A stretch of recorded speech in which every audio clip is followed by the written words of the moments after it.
नीतीश जी ये दावा करते हैं कि हमने स्वास्थ्य जगत में बहुत अच्छा काम कर दिया है, तो इन सब चीज़ों पर तो उनको ध्यान देने की ज़रूरत है, क्योंकि पटना से बैठ कर के आप नहीं देख रहे हैं कि ग्राउंड पे क्या चल रहा है। सब गाड़ी अच्छा है। दूसरा, पलायन बंद है। अच्छा।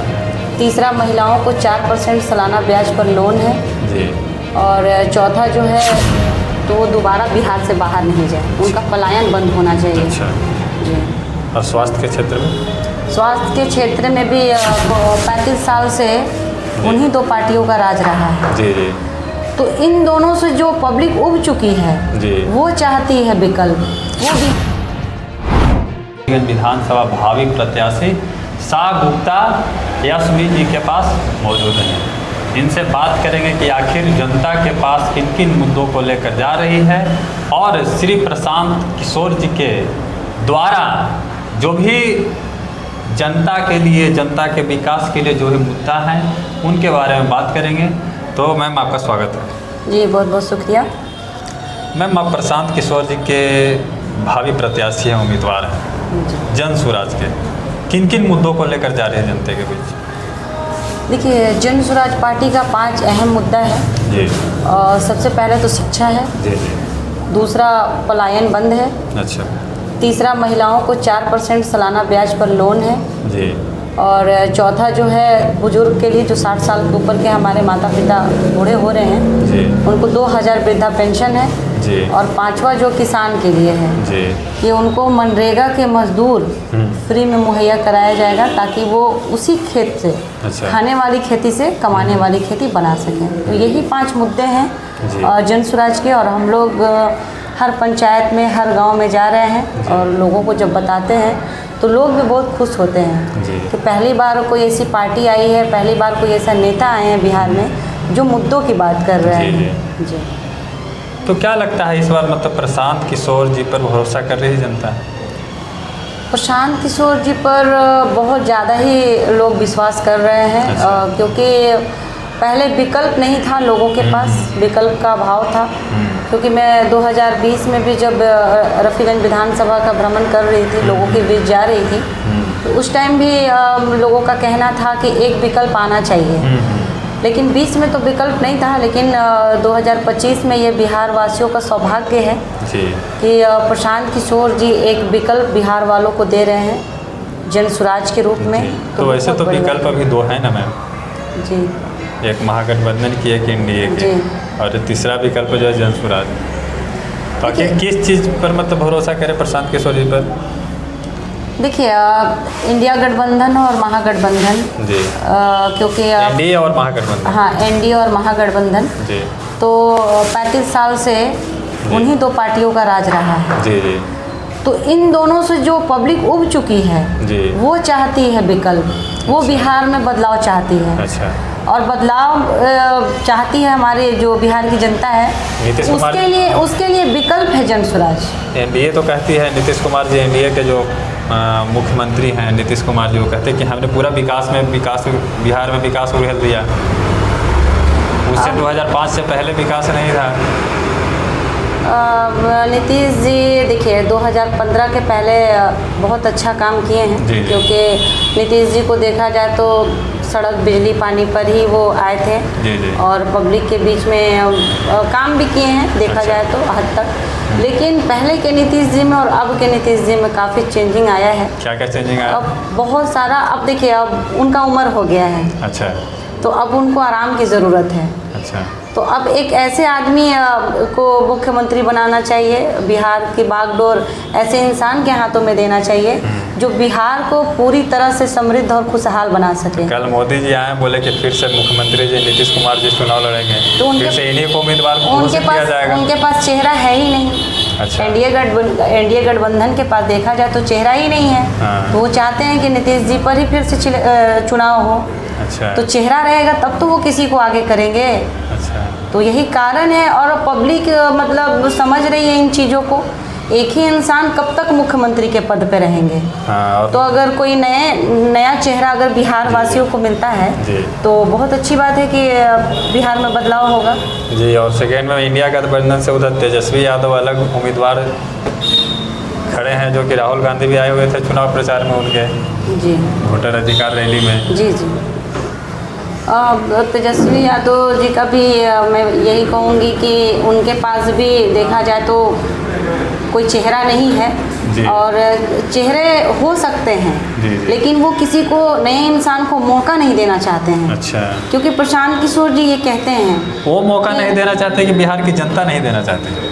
पहले तो अपने पार्टी से अगर वो कोई बड़ा चेहरा घोषित कर देंगे तो निश्चित ही बिहार की जो पब्लिक है वो चाहेगी कि एक बार अच्छे इंसान को बनाया जाए। अच्छा। और जहाँ तक सवाल है प्रशांत किशोर जी का, तो वो कहते हैं कि अगर तेजस्वी यादव जी या लालू प्रसाद यादव जी एक यादव समाज से ही काबिल व्यक्ति को अगर घोषणा कर दें कि हम इनको मुख्यमंत्री बनाएंगे, तो हम अपनी पूरा जो जन स्वराज का जो चल रहा है कारवां और प्रचार प्रसार, हम अपना पूरा संसाधन लगा करके चाहेंगे कि वो काबिल व्यक्ति बिहार का मुख्यमंत्री बनने।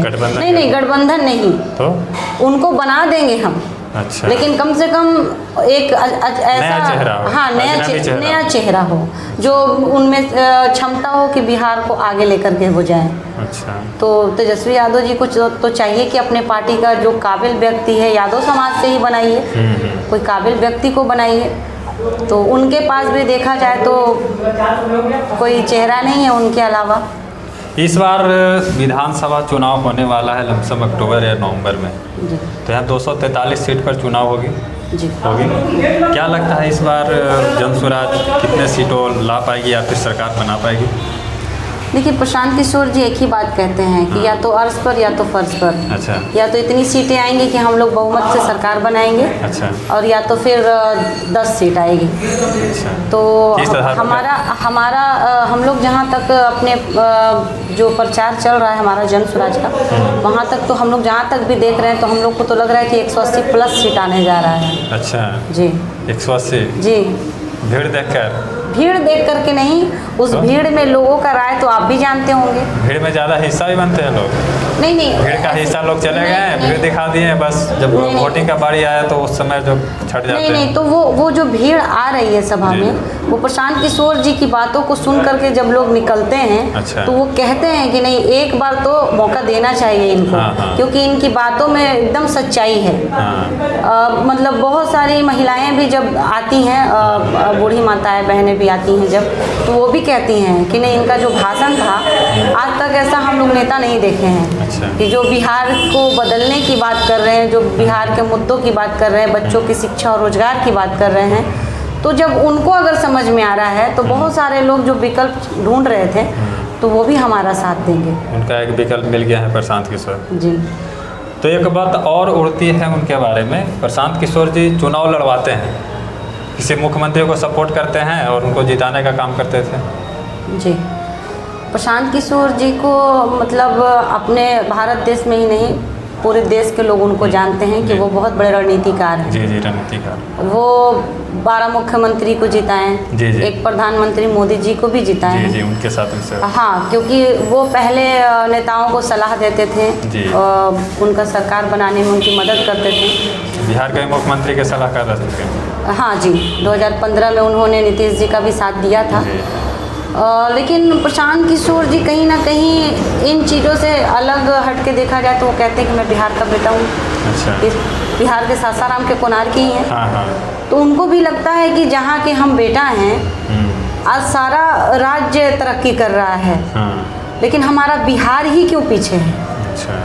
तो प्रशांत किशोर जी तो रणनीतिकार थे, आज भी कहते हैं कि हम नेता नहीं हैं, ना हम विधायक बनने आए हैं, नहीं हम मुख्यमंत्री बनने आए हैं। उनके दिल में बस एक ही ख्वाहिश है, एक ही जज्बा है कि बिहार की बदहाल व्यवस्था को बदला जाए। और ये बिहार का बेटा ही कर सकता है जो बिहार के प्रति अच्छी सोच रखता हो। तो पहले तो रणनीतिकार थे, तो अब रणनीति बना रहे हैं बिहार के बच्चों के लिए। अच्छा। जी, कि बिहार के जो बच्चे हैं वो जीत करके विधानसभा पहुँचे और बिहार में एक अच्छा व्यवस्था लागू हो सके, इसी की ये लड़ाई है। अभी एक समय नीतीश कुमार जी कहते हैं कि बिहार में विकास हो गया, चहुमुखी विकास हुआ, लेकिन शिक्षा की बात आती है, बेरोजगारी की बात आती है, तो वहाँ पर बिहार जो है सबसे पीछे हो जाता है। अगर गूगल में सर्च मारिएगा तो बिहार सबसे भारत का सबसे पिछड़ा राज्य बन चुका है, सबसे बेरोजगारी वाला राज्य बन चुका है। इसके बारे में प्रशांत किशोर जी क्या जनता के बीच लाएंगे? क्या यहाँ फैक्ट्रियाँ लगेगी? क्या शिक्षा का विकास होगा? क्या स्वास्थ्य का विकास होगा यहाँ पर? बिल्कुल बिल्कुल। प्रशांत किशोर जी की सबसे पहले जो सोच है वो शिक्षा पर ही है।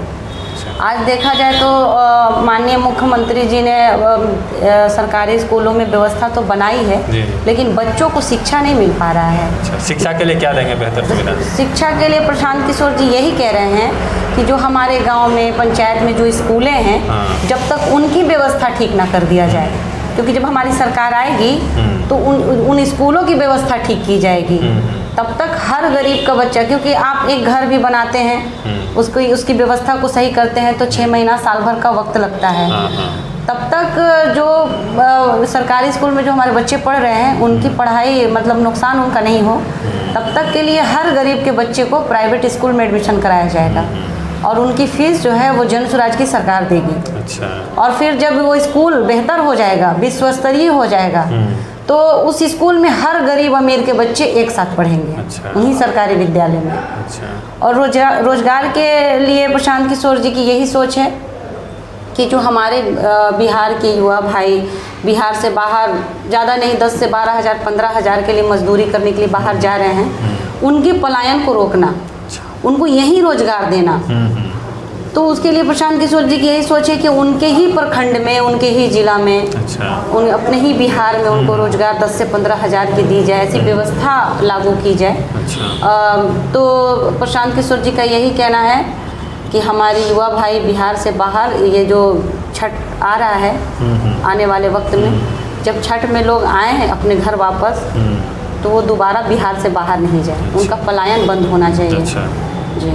और स्वास्थ्य के क्षेत्र में? स्वास्थ्य के क्षेत्र में भी होना चाहिए, क्योंकि हम लोग सरकारी हॉस्पिटल तो देख ही रहे हैं, दोनों प्रखंड में ही है, लेकिन उसकी व्यवस्था जो है मतलब इतनी ख़राब है कि अगर वहाँ पर कोई भी इलाज के लिए जाते हैं तो एक तो डॉक्टर समय पे नहीं मिलते हैं। सबसे ज़्यादा तो यहाँ रेफर का सबसे ज़्यादा कारण है। हाँ, तो वही ना बात है। तो यहाँ कोई सिस्टम है ही नहीं। तो जैसे ही वहाँ मरीज जाते हैं तो डॉक्टर साहब तुरंत देख करके बोलते हैं कि इनको किसी बड़े हॉस्पिटल में लेकर के चले जाइए। तो आप ही बताइए कि एक गरीब क्रम में एम्बुलेंस भी नहीं मिलता। हाँ, एम्बुलेंस भी नहीं मिलता है। तो मतलब जो गरीब व्यक्ति है, आखिर सरकारी हॉस्पिटल बना किसके लिए है? गरीब लोगों के लिए है। हमारे माननीय मुख्यमंत्री का अगर स्वास्थ्य खराब हो जाए तो वो विदेश में जाकर के इलाज कराते हैं, लेकिन हमारे जो यहाँ के गरीब जनता है वो सरकारी हॉस्पिटल में जाती है क्योंकि उनके पास पैसे नहीं हैं, पैसे की कमी के कारण वो जाते हैं। अगर उनको रेफ़र कर दिया जाता है तो वो गाड़ी ढूंढते हैं, एम्बुलेंस की व्यवस्था नहीं है। एक चीज़ और है यहाँ पर, क्योंकि सरकारी हॉस्पिटल में एम्बुलेंस तो है ही नहीं, लेकिन अगर यहाँ पर मान लीजिए कि कहीं मृत्यु हो गया तो बॉडी को अगर हॉस्पिटल में जब लाया जाता है तो उस बॉडी को पोस्टमार्टम के लिए जिला में भेजना होता है। अच्छा। तो उसके लिए भी गाड़ियाँ मुहैया नहीं कराया जाता है। अच्छा। उसमें क्या होता है कि पब्लिक की गाड़ियों को पकड़ करके पुलिस द्वारा लाया जाता है। अच्छा। और उस पर बॉडी को लाद करके जिला में पहुंचाया जाता है। तो अगर नीतीश जी ये दावा करते हैं कि हमने स्वास्थ्य जगत में बहुत अच्छा काम कर दिया है, तो इन सब चीज़ों पर तो उनको ध्यान देने की ज़रूरत है, क्योंकि पटना से बैठ कर के आप नहीं देख रहे हैं कि ग्राउंड पे क्या चल रहा है। सब गाड़ी एक अलग होना चाहिए हर अस्पताल। उसके देखिए बॉडी के लिए गाड़ी अलग होनी चाहिए, और जो पेशेंट आ रहे हैं उनको कहीं दिक्कत परेशानी नहीं हो, उसके लिए भी एम्बुलेंस 1 नहीं 2 नहीं 4 रखिए, क्योंकि उन लोगों को दिक्कत नहीं होनी चाहिए। अगर आप मुफ्त में इलाज का दावा करते हैं कि हम मुफ्त में इलाज दे रहे हैं, तो ये सारी चीज़ें तो होनी चाहिए ना। वहाँ पर चले जाइए कि चेकअप के लिए भी किसी तरह का सिस्टम नहीं है। एक्सरे करवाना हो गया, अल्ट्रासाउंड करवाना हो गया, या किसी तरह का जांच कराना हो गया, उनको प्राइवेट हॉस्पिटल में जाना पड़ता है, उनको दवाएं नहीं मिलती हैं। तो किस चीज़ का सरकारी हॉस्पिटल? तो इन चीज़ों में सुधार करने की ज़रूरत है, और हमारी जन स्वराज की सरकार आएगी तो इस पर भी बहुत अच्छा काम किया जाएगा कि इन जो हमारे गरीब परिवार के लोग हैं उनको मुफ्त शिक्षा और बेहतर शिक्षा मिल सके। अंतिम रूप क्या देना चाहती है प्रशांत किशोर जी की तरफ से बिहार के तमाम युवाओं के लिए अंतिम रूप में संदेश? जी, मैं जन स्वराज पार्टी की तरफ से बिहार के तमाम युवाओं को यही कहना चाहती हूँ कि एक बार प्रशांत किशोर जी की इस व्यवस्था के साथ जुड़िए, कंधा से कंधा मिलाइए और बिहार में एक बदलाव कीजिए, क्योंकि युवा भाई ही हैं जो बिहार को बदलने की क्षमता रखते हैं।